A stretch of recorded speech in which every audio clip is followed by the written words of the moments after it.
नमस्कार दोस्तों, स्वागत है आप सभी का एक बार फिर आज की बड़ी खबरों में।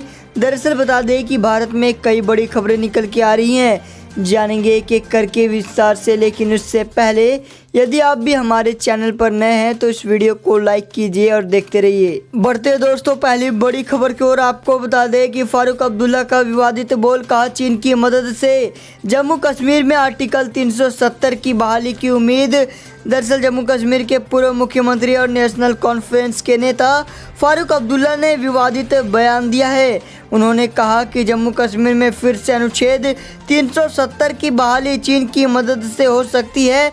उन्होंने कहा कि उन्हें उम्मीद है कि चीन की मदद से जम्मू कश्मीर में 370 को फिर से लागू किया जाएगा। बता दें फारूक अब्दुल्ला लगातार कहते आ रहे हैं कि वो अनुच्छेद 370 और 35A की फिर से बहाली और जम्मू कश्मीर को राज्य का दर्जा दिलवाने के लिए प्रतिबद्ध हैं।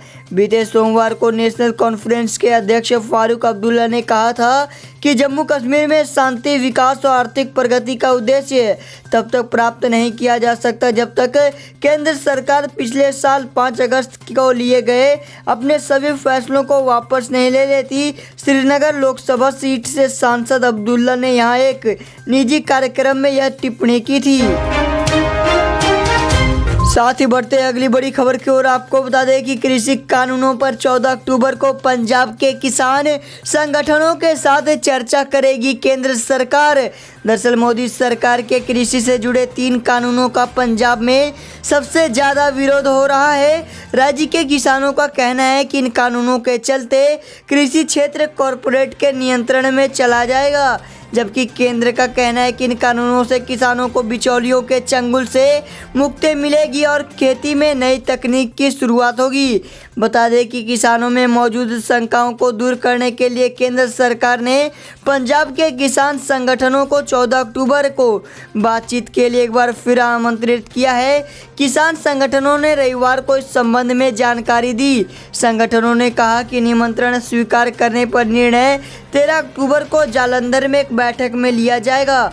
बता दें कि किसान संगठनों ने पिछले सप्ताह केंद्रीय कृषि विभाग द्वारा 8 अक्टूबर को उनकी चिंताओं को दूर करने के लिए आयोजित सम्मेलन में भाग लेने के लिए निमंत्रण को अस्वीकार कर दिया था।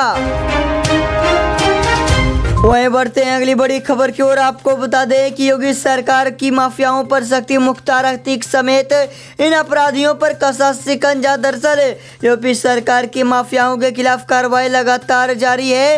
एक तरफ जहां बाहुबली, मुख्तार और अतीक की अवैध संपत्तियां या तो जब्त कर ली जा रही हैं या फिर उन्हें ध्वस्त की जा रही हैं, वहीं राम सिंह यादव और खान मुबारक जैसी अपराधी भी सरकार के रडार पर हैं। बता दें कि उत्तर प्रदेश में माफियाओं के खिलाफ जो अभियान चलाया है उनसे उनकी कमर तोड़कर रख दी है। बाकायदा सरकार ने माफियाओं की एक लिस्ट बनाई है, जिससे योगी सरकार इस लिस्ट में सबसे ऊपर बाहुबली विधायक मुख्तार अंसारी का नाम है। एक अनुमान के मुताबिक अब तक अपराधियों की 266 करोड़ रुपए से अधिक की संपत्तियां जब्त की गई हैं, जिनमें मुख्तार अंसारी की करीब 66 करोड़ रुपए की संपत्ति शामिल है।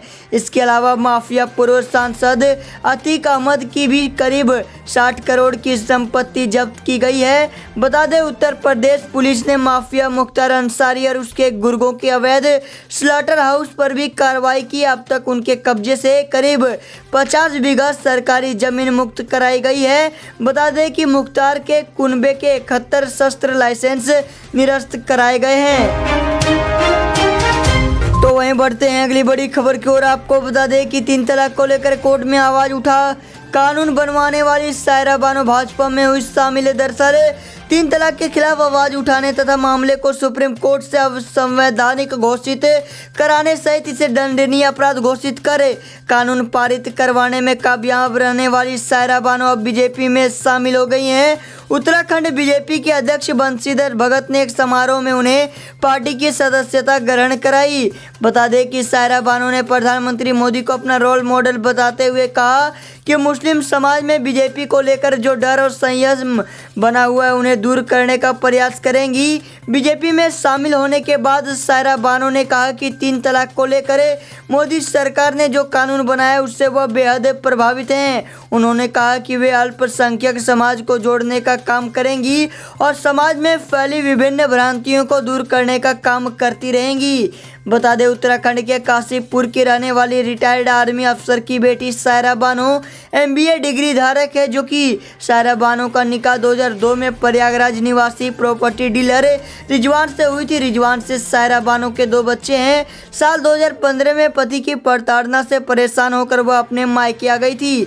पति रिजवान ने एक कागज पर 3 बार तलाक लिखकर उससे रिश्ता तोड़ लिया था। बता दें कि सायरा बानो ने 23 फरवरी 2016 को सुप्रीम कोर्ट में याचिका दायर कर 3 तलाक बोलकर पत्नी को छोड़ने की इस कुप्रथा को चुनौती दी थी। तो वहीं बढ़ते हैं अगली बड़ी खबर की ओर। आपको बता दें कि जापान को पीछे छोड़ 2050 तक तीसरी सबसे बड़ी अर्थव्यवस्था बन जाएगा भारत। दरअसल भारतीय अर्थव्यवस्था 2050 तक चीन और अमेरिका के बाद दुनिया में तीसरी सबसे बड़ी अर्थव्यवस्था होगी। मेडिकल जर्नल लैंसेट में प्रकाशित एक अध्ययन के मुताबिक भारत की अर्थव्यवस्था साल 2100 तक इसकी पोजीशन पर बनी रहेगी। 2017 में भारत 7वीं सबसे बड़ी अर्थव्यवस्था थी। लैंसेट ने 2017 को आधार मानकर कहा है कि भारत 2030 तक अमेरिका, चीन, जापान के पीछे चौथी सबसे बड़ी अर्थव्यवस्था बन जाएगा और बाद में 2050 में जापान से आगे निकल जाएगा। दुनिया की सबसे बड़ी अर्थव्यवस्थाओं में भारत वर्तमान में 5वें स्थान पर है। इसके पीछे ठीक फ्रांस और ब्रिटेन है। बता दें कि मोदी सरकार की उम्मीदें भी कुछ इस तरह ही है। इस साल मई में नीति आयोग के वाइस चेयरमैन राजीव कुमार ने कहा था कि भारत को 2047 तक तीसरी सबसे बड़ी अर्थव्यवस्था बनानी है। हालांकि कोरोना वायरस महामारी के कारण आई आर्थिक मंदी से कुछ पहले अनुमानों की तुलना में वर्तमान अनुमान कम आशावादी है। महामारी के प्रकोप से ठीक पहले Japan centre for economic research द्वारा पिछले साल दिसंबर में एक अध्ययन में कहा गया है कि भारत 2029 तक जापान को पछाड़कर तीसरी सबसे बड़ी अर्थव्यवस्था बन जाएगा।